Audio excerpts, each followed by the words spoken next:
Hello, Dr. Brant Hulsebus here, and welcome to another edition of Ask the Chiropractor.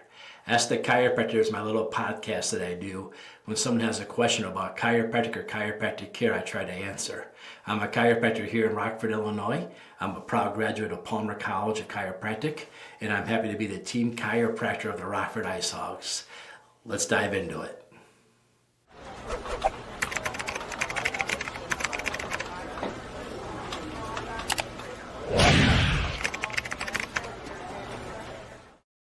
Hello, welcome to another episode. Welcome to episode 9 of 12. So if you've been watching us along, you've heard me talk about different areas of chiropractic can affect your health overall. Kind of a general overview of chiropractic. Trying to break it down to a bunch of different episodes. This is episode 9. In this episode, I promise to talk a little bit about gut health, GI health, what's going on with your digestive system in chiropractic. Why is it when people have digestive problems, they come to my clinic here in Rockford, Illinois and get a chiropractic adjustment? I briefly hit this talking about newborn babies, and maybe a little bit last week we talked about stress and how stress works. You see, your gut, we're learning more and more, has so much more to do than just digesting lunch. During COVID, a lot of us learned about the role of the gut and the immune system. Turns out the gut and the immune system are so closely related. And as we look at things like autism and other areas of nervous system functions, we look at permeability issues where toxins are allowed to sneak through. And we know if you have a healthy gut, it's a good defense to toxins. But if you don't have a healthy gut, what they call leaky gut syndrome, you can more permeable or suspect to toxins getting into your system and wreaking havoc on you, creating autoimmune issues. So today I want to talk about the gut health and what chiropractors have to do with it.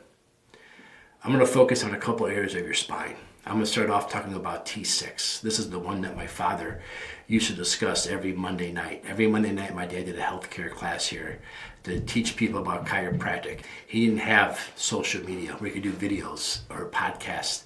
So he had a classroom built in our office, and every Monday night he would give a class with these giant posters he would put up and talk about things.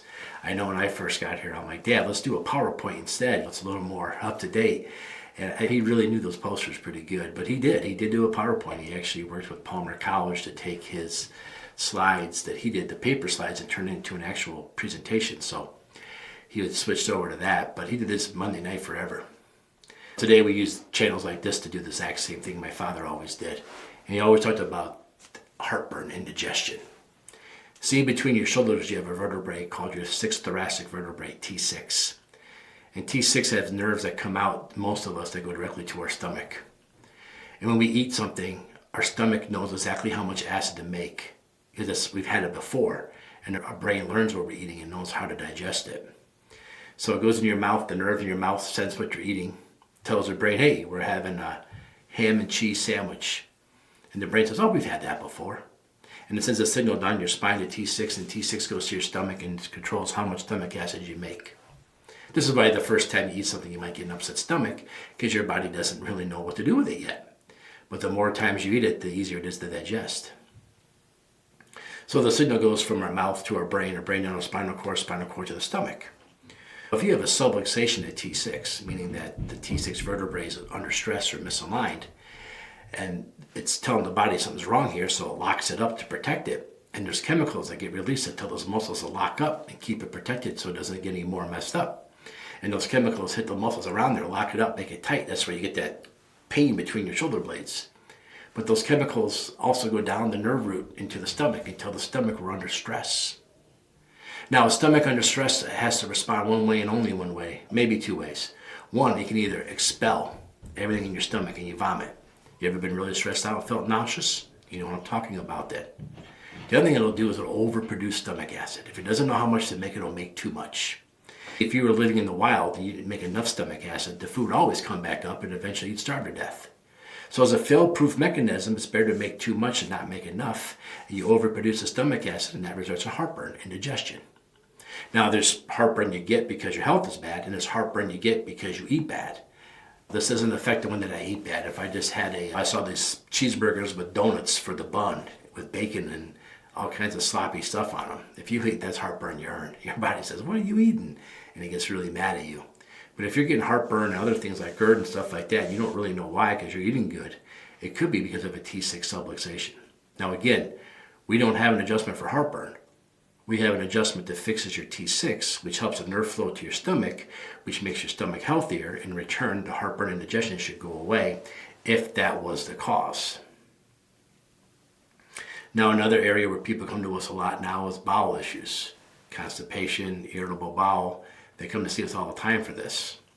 And if you watched the previous episode, I believe it was episode 7, when I talked about pediatrics take care of kids, a lot of kids come to see us, little babies, and the mom will tell us they haven't had a bowel in a couple of days. And I always say, hey, if you're in Rockford, Illinois, and your pediatrician tells you something you don't like and you want another opinion, come see the chiropractor.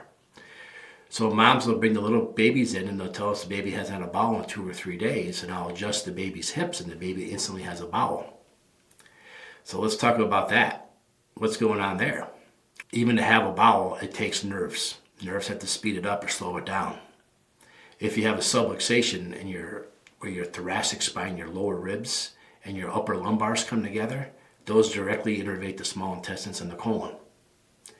If we adjust you really good there sometimes, I'll even tell you, hey, I don't know what your plans are, but the area I just adjusted you can create you to have a bowel movement so you can plan ahead. Very common. Very common right after we adjust somebody, they have that situation. So if you have constipation or irritable bowel, sometimes a trip to the chiropractor can make a big difference. So we adjust the other area. The other area, of course, is your pelvic bones. If those areas are misaligned, the same thing can happen. A lot of times we put people on their sides, we adjust them, and we see them do a 2-step, but they want to get out of the room with us because we know what's going on. So we graciously let them leave because we know what's about to happen. So we usually get some pretty fast results with that, sometimes faster than some people like, but nevertheless, we tend to get good results with that. Now, why is this so important? We talked about it. It doesn't matter how good of food you eat, how good your diet is. If you can't absorb it and take the nutrition in, what's the point? So as chiropractors, we're able to give you those adjustments to help your GI system work properly and functional, so that way you can absorb the food you eat, get the nutrition you get. Think about that. Think about if you're not getting the nutrition you want to get, because even though you eat good, but your GI system's off, and it's going through you too quick or too slow, you can't absorb the things you need to absorb. And so what happens? You become internally inflamed. And internally inflamed somebody is hyperinflammatory, meaning all the little aches and pains become big aches and pains. And so if your diet's off, your whole system's off. And if you can't absorb your diet, even if you're eating right, and you can't get the good stuff out of your diet, then you become chronically inflamed. And every little ache and pain becomes a big ache and pain. Every little pinch here, a little lower back problem here becomes bigger issues. And so when you get the chiropractic adjustment and we restore the nervous system going into your GI system, all of a sudden we have this huge change and your body starts to healthy, heal, and get better. So if you've been having these GI problems, if you know someone that does have massive GI problems, usually what we'll do, I know if you come to my clinic here in Rockford, we'll do an exam. We'll see how that T6 feels. We'll feel how that lower back pelvis combination works.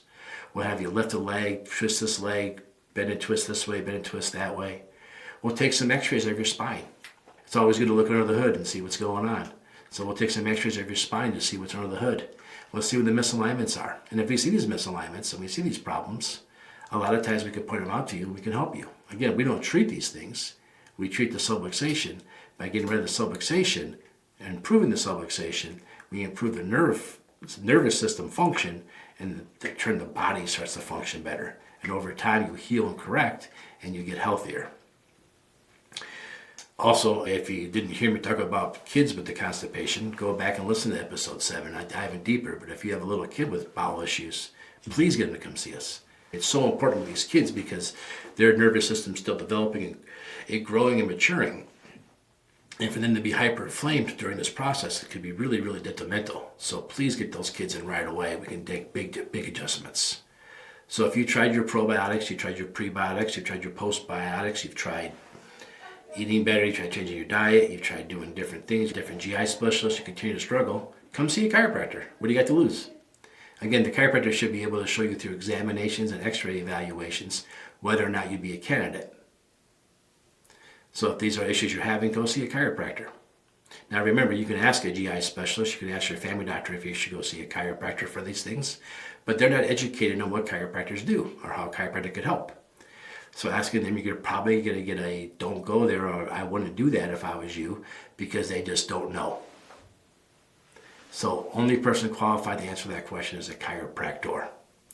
If you don't want to take my word for it, go to chiropractic.org. That's our national association. From there you can find all kinds of research papers and data. Go to PubMed, P-U-B-M-E-D, Google search it. You'll find all kinds of articles about chiropractic and how it's helped people. So don't suffer, don't be sick, and don't allow your GI problems to become immune system problems, inflammatory problems, and everything else. Go see a chiropractor, see if the chiropractor can help you. I hope that helps us. I talked about kids. It's important when you age too. People under chiropractic care tend to age better, tend to do better overall. So if you're worried about how you're going to feel when you're older, what's going to happen to my body as I age, I come back next week in episode 10. We're going to talk about how to age healthy at a chiropractic clinic. We got some fun things to talk about in that episode, especially if you don't even want degenerative joint disease or degenerative disc disease. I'm going to tell you how it's not really a disease. I'll talk to you next week. Thank you.